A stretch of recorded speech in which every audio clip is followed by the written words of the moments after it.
Hoje vamos terminar de tirar aplicações de Gênesis 4.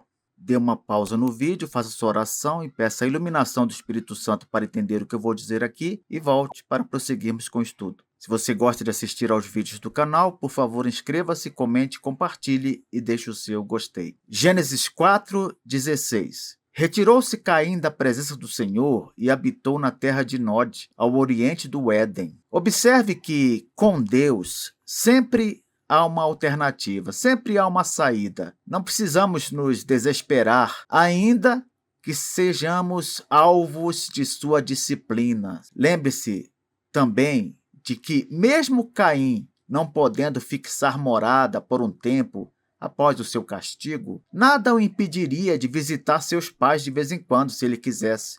Não é isso? O que significa que Deus castiga sim, mas ele não nos dá algo que seja insuportável. Caim poderia ser punido de forma gravíssima, mas Deus não agiu dessa maneira. Deus o tornou errante, é verdade, mas ele pôde morar próximo de seus pais. O pior que o ser humano pode receber de Deus, sabe o que é? É a condenação eterna no inferno. Isso é o pior. O resto, para tudo tem jeito, mas preste atenção. Mesmo essa condenação ao inferno, ela pode ser resolvida, sabia? Como? Se a pessoa crer em Cristo como único e suficiente Salvador. Em outras palavras, a pior das punições pode ser evitada se o indivíduo correr aos pés de Jesus. Versículo 17. E coabitou Caim com sua mulher. Ela concebeu e deu à luz a Enoque. Caim edificou uma cidade e lhe chamou Enoque, o nome de seu filho. Eu já expliquei aqui que o Caim não teve de se tornar um nômade pelo resto da vida. Por que não? Porque ele pôde parar para construir uma cidade inteira. Ao que parece, Caim também se tornou outro homem. Não aquele que matara seu irmão por inveja, não. Por que eu digo isso? Porque ele deu ao seu primogênito o nome de Enoque, que quer dizer consagrado. E aqui entenda, consagrado a Deus. Qual a aplicação que nós podemos tirar deste versículo? Que antes de nos preocuparmos com moradia, com vestes, com família, no caso, esposa, filhos, com nosso futuro, cada um deveria resolver primeiro sua relação com Deus. De fato, todo ser humano precisa se reconciliar com Deus antes de qualquer outra coisa. O restante virá depois, conforme o plano de Deus para a vida de cada um. Então, é bonito de ver que Caim aparentemente se reconciliou com Deus primeiro e a partir daí ele começou a reconquistar as coisas na sua vida. Conseguiu uma mulher, conseguiu um filho, conseguiu se fixar em um lugar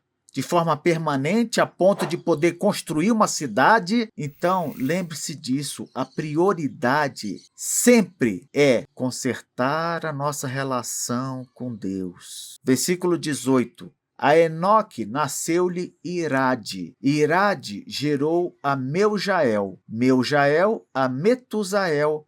E Metusael a Lameque. Nós já vimos no nosso estudo que a descendência de Caim, ela nos deu pistas de que foi uma descendência com crentes nela. Evidentemente, não poderíamos dizer que toda a descendência de Caim era composta de crentes, porque isso não acontece com nenhuma descendência sobre a terra. Sabia disso?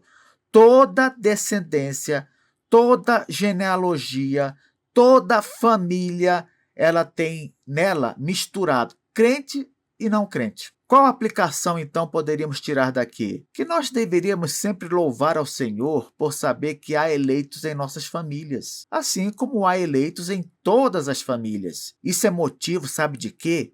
De ter esperança da conversão de quem quer que seja. Não podemos dizer assim, não adianta orar pelo parente tal, porque ele não deve ser eleito. Não adianta. Nunca diga isso. Eleitos e não eleitos estão em todas as famílias. Como nós não sabemos quem são eles, oremos por todos. por todos. E aqueles que forem verdadeiramente eleitos serão chamados no momento devido. Você crê nisso? Versículo 19. Lameque tomou para si 2 esposas. O nome de uma era Ada, a outra se chamava Zilá. Interessante, não é? O texto bíblico não diz que o fato de Lameque ter tomado 2 esposas para si era algo errado. Você percebeu isso? Não fala que foi errado. Mas não precisava falar também. Por quê? Porque lá em Gênesis capítulo 2, versículo 24, Deus falou assim, olha, deixa o homem pai e mãe e se une à sua mulher, no singular, mulher, não mulheres, tornando-se os dois, somente os dois, uma só carne. Deus, o próprio Deus, ele viu que não seria bom que o homem permanecesse sem alguém que lhe correspondesse, mas não providenciou como solução arrumar um outro homem para Adão, o que configuraria homossexualismo. E também não considerou arrumar mais de uma mulher para Adão, o que seria bigamia ou poligamia. Não, Deus trouxe ao homem uma pessoa só e alguém do sexo oposto. Então Deus, desde o início, ele planejou para o homem uma relação monogâmica com uma pessoa só e uma relação heterossexual com uma pessoa do sexo oposto. Qual a aplicação aqui, hein? A aplicação é a seguinte: buscar uma solução diferente para constituir família não é de Deus, não é. É invencionice de uma mente pecaminosa. Contente-se com aquilo que o próprio Senhor estabeleceu para o homem e a mulher. Vai ser sempre o melhor para nós. Casamentos monogâmicos e heterossexuais. Versículo 20. Ada deu à luz a Jabal. Este foi o pai dos que habitam em tendas e possuem gado. Veja agora que, ainda que a descendência de Caim não tivesse crentes, vamos considerar isso, essa possibilidade? Vamos imaginar que ela não tivesse crente nenhum, mas nós já sabemos que isso é errado. Mas só por suposição. Isso não impediria Deus de abençoar esses descendentes com talentos maravilhosos, com criatividade ou com capacidades acima da média. Sabe por quê? Porque Deus derrama sobre todas as pessoas, sejam elas crentes ou não, a chamada graça comum. Professor, o que é graça comum? Graça comum é um conjunto de favores imerecidos para quem é do lado de Deus e também para quem é contra Deus. Você não acha estranho, por exemplo, que pessoas não crentes tenham filhos sadios, obedientes e que até demonstrem uma certa dose de virtudes? Você não acha estranho isso, partindo de pessoas não crentes? Você não acha estranho que ateus desfrutem de grande inteligência, desenvolvendo coisas notáveis na ciência? Você não acha estranho que pessoas que zombam da divindade sejam até mais ricas do que muitos cristãos? Pois é, isso aí acontece por causa da graça comum. Por que eu estou falando sobre graça comum aqui? Porque se você ainda não é um crente, pare para pensar por que um Deus que você insiste em ignorar continua abençoando sua vida em várias áreas. Esse fato não merece sua atenção? Ah, mas eu nem acredito que existe um Deus. Não? O autor de Eclesiastes diz que Deus colocou a eternidade no coração do homem. Isso significa que, no fundo, todos sabem que ele existe. E o pior, a Bíblia ensina que um dia todo mundo vai ter de prestar contas a Deus. Então, não é melhor reconhecê-lo agora? Versículo 21. O nome de seu irmão era Jubal. Este foi o pai de todos os que tocam harpa e flauta. Como Deus é gracioso, não é? Foi gracioso com Caim, foi gracioso com Jubal. Distribuiu dons por toda a humanidade, trazendo alegria aos corações dos homens. Como é triste que alguns se utilizem dos dons dados por Deus para produzir coisas que não trazem qualquer honra a Ele, não é? Os que não conhecem a Jesus podem até desperdiçar essas dádivas concedidas pelo Pai Celeste, mas os cristãos, estes não têm desculpa não. O que foi que Deus te deu que poderia ser utilizado para enaltecê-lo, para demonstrar-lhe gratidão, para edificar alguém, para abençoar? Meu irmão, um não crente pode até desperdiçar os dons, mas o crente não, o crente não. Certa vez, um senhor perguntou a Martinho Lutero o que poderia fazer para agradar a Deus. Lutero perguntou a esse senhor o que ele fazia da vida.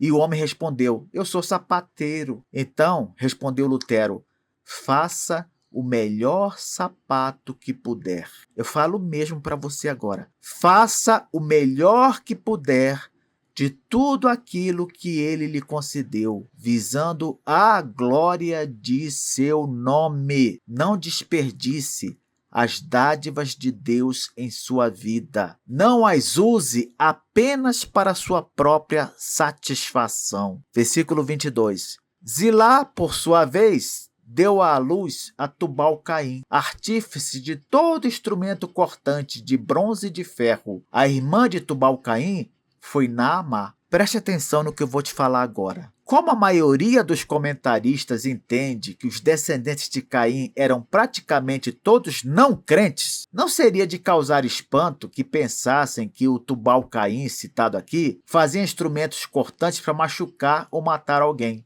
Não é? A maioria dos comentaristas pensa isso. Eles acham assim: Tubal-Caim não era crente, então aqui diz que ele fazia instrumento cortante, com certeza para matar pessoas, assim como o pai dele chegou a matar 2 homens. Que besteira! Deus, ele dá todo tipo de capacidade ao homem. E aquilo que esse homem consegue fazer pode ser utilizado para o bem ou para o mal. Uma faca, por exemplo, pode ser utilizada tanto para cortar uma carne, para cortar uma fruta, um alimento, como para esfaquear alguém. Não é verdade? Quantos deixam de enxergar nas invenções da humanidade algo bom e útil porque vieram de pessoas não crentes? Isso não faz sentido. Olhe, se o uso for lícito à luz da Bíblia, qual o problema? Então, a aplicação aqui é a seguinte: aprenda a viver julgando todas as coisas e retendo o que é bom. Deus, ouviu? Deus é a origem de todo o bem, bem como de toda a verdade. Se a verdade vier da boca de um não crente, não é porque veio da boca de uma pessoa não crente que deixa de ser verdade, não. Continua sendo verdade. Então, quando nós vamos, por exemplo, à escola e um não crente nos ensina matemática, português, ciência, geografia, história, não devemos desvalorizar porque veio da boca de um não crente. Não, isso é demonstração da graça comum. É Deus derramando bênçãos através de pessoas que não creem nele. Então saiba fazer essa distinção. Não seja um crente bitolado que pensa assim: ah não, se veio do não crente não presta. Julgue todas as coisas, retenha o que é bom. Versículo 23. E disse Lameque às suas esposas: Ada e Zilá, ouvi-me. Vós, mulheres de Lameque, escutai o que passo a dizer-vos. Matei um homem porque ele me feriu, e um rapaz porque me pisou. Olhe só o exemplo, agora, de usar algo bom para o mal. A poesia, não é isso? A poesia. A poesia é uma forma bela de falar. Ela deveria produzir um conteúdo bonito também, mas não. Aqui, nesse versículo, nós vemos a poesia servindo à zombaria de Lameque. Ah, professor, a poesia é coisa do mundo, pois surgiu com Lameque, um assassino da descendência de Caim. Esse tipo de comentário parece impossível para você? Não. Tem gente que pensa assim. Com certeza, há pouquíssimas coisas, se é que existe alguma, que surgiu com não crentes, completamente impossibilitadas de terem um uso bom, sabia? Normalmente, tudo pode ser utilizado para o bem ou para o mal. Normalmente, a coisa em si, ela não é nem boa e nem ruim, é indiferente. Depende de como a utilizamos. A aplicação aqui é um exercício que eu vou te dar. Pense sempre consigo mesmo sobre o que eu falei e verifique o que eu estou dizendo. Que as coisas normalmente são neutras. Depende de como lidamos com elas. O exemplo clássico é o dinheiro, não é? O dinheiro ele não é mau. Mas a Bíblia diz que o amor ao dinheiro é a raiz de todos os males. Então, em outras palavras, é a maneira como você lida com as coisas. Isso que é o importante. Como você lida com a coisa? Uma observação aqui. Crentes preconceituosos demais acabam virando motivo de chacota e não conseguem estabelecer um mínimo de contato com aqueles que precisam ouvir o evangelho. Sabia disso? Não vão aproximar porque é não crente. Nós não podemos nos juntar aos não crentes para pecar junto com eles. Mas para pregar o evangelho para eles, nós temos a obrigação de fazer isso. O que você tem de considerar em termos da graça comum desse assunto é o seguinte: Deus, com certeza, teve algum motivo para capacitar os não crentes. Concorda comigo? Ele teve algum motivo para dar o dom para o não crente. Teve algum motivo para abençoá-lo dessa maneira e trazer à existência tantas e tantas coisas diferentes e maravilhosas para a vida da humanidade. Então, peça a Deus discernimento. Não seja um crente por demais preconceituoso. Versículo 24. 7 vezes se tomará a vingança de Caim. De Lameque, porém, 70 vezes 7. Eu pergunto para você agora, quantas pessoas como Lameque você já conheceu na vida? Pessoas assim, tipo, sem qualquer temor a Deus, que zomba de Deus, da palavra de Deus, dos crentes, da igreja. Você já conheceu alguém assim? Às vezes nós nos esquecemos que muitos dos que fazem parte da igreja hoje foram assim também. Não é verdade? Quem sabe nós mesmos não fomos parecidos com Lameque um dia, antes de nos tornarmos cristãos. Quem sabe? Professor, por que você está falando isso? Eu estou falando isso porque é mais fácil desejar o mal para alguém como Lameque e dar as costas para ele. A maioria faz isso. Então, a aplicação que eu tiro aqui é a seguinte: por que não tentar fazer diferente? Por que não tentar pregar o evangelho para os Lameques que Deus colocar em nosso caminho? Ou pelo menos orar pela conversão deles. Busque a graça de Deus para ser um instrumento nesse aspecto. Quem sabe o que pode acontecer? Versículo 25. Tornou Adão a coabitar com sua mulher, e ela deu à luz um filho, a quem pôs o nome de Sete, porque disse ela: Deus me concedeu outro descendente em lugar de Abel, que Caim matou. Ao que parece, Eva não tinha mais nada a ver com aquela mulher que foi enganada pela serpente, não é? Aquela mulher lá do Jardim do Éden. Depois que foi expulsa, Eva se tornou mãe de 2 meninos e demonstrou gratidão a Deus por isso. Aí, observe que mesmo tendo perdido Abel, que foi morto por Caim, Eva não se revoltou. Não, ela não se revoltou. E agora ela teve um terceiro filho e reconheceu de novo a mão de Deus nessa bênção. A vida cristã, felizmente ou infelizmente, ela é assim. Ela é cheia de altos e baixos. E Eva aprendeu a lidar com isso. A aplicação é a seguinte: nós temos de aprender a nos manter firmes com Deus nos momentos baixos e celebrar com alegria os momentos altos, como Eva fez neste capítulo 4. Só por curiosidade, deixa eu te perguntar uma coisa. Você imaginava que poderíamos aprender alguma coisa boa com Eva, que é lembrada normalmente somente pelos erros que cometeu? Que coisa, hein? Vamos terminar com o versículo 26. A Sete nasceu-lhe também um filho, ao qual pôs o nome de Enos. Daí se começou a invocar o nome do Senhor. Para terminar as nossas aplicações, eu quero dizer o seguinte, baseado nesse versículo 26. Parece que não demorou muito para a instituição do culto público. Se há crentes e não crentes espalhados pelas famílias, é natural que os semelhantes se juntem, não é? Eu pergunto, você já se juntou nesta semana com aqueles que amam a Jesus e foram salvos por ele, como você foi? Isso deveria ser algo normal para quem faz parte do povo de Deus, que quer ser adorado pela coletividade também, não apenas por indivíduos, entendeu? Deus quer ser adorado pela coletividade, não apenas por indivíduos. A aplicação aqui é óbvia. Preste a Deus essas duas formas de culto, a individual e a coletiva.